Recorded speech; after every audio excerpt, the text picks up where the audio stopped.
Hi there, it is drop shadow time. Okay, you can see this text here, both have drop shadows applied.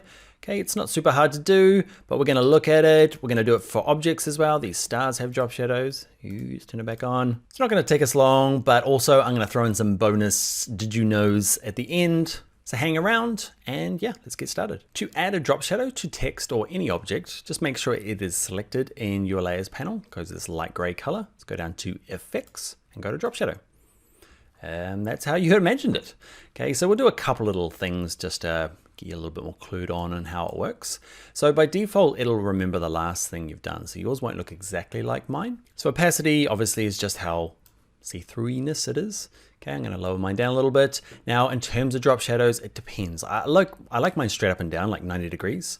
Okay, so it kind of pokes off the bottom there. And in terms of distance, it's how far it is away. Give that a play.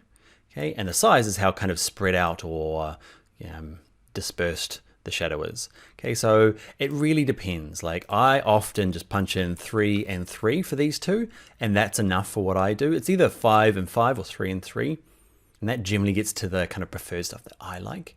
You might hate that, and you might like a big giant fuzzy one, so do that as well. There's no right or wrong. Let's look at 2 extra things. So let's click on OK.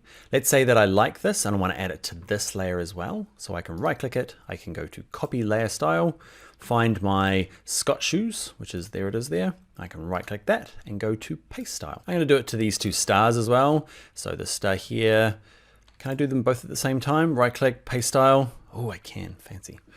Okay, this bottom one here, the opacity changed. So I'm going to lower the opacity again because that's what I liked about it. Anyway, one last thing to talk about when it comes to shadows. So I've got this top star selected, and let's say I don't like it going up and down. I liked it on the text, but I didn't like it over here.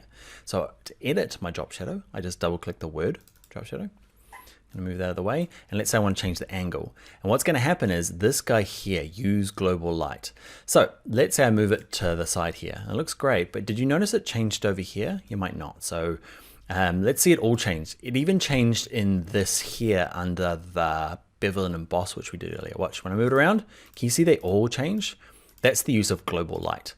Okay, it just means that every layer style in this whole document will be affected by with the light angle. And that's kind of cool, right? Because you want them all to be hitting the same angles.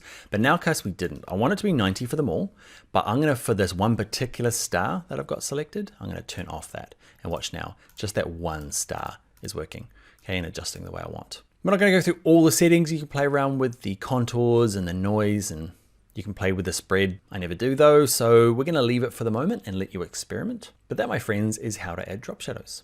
All right, next video.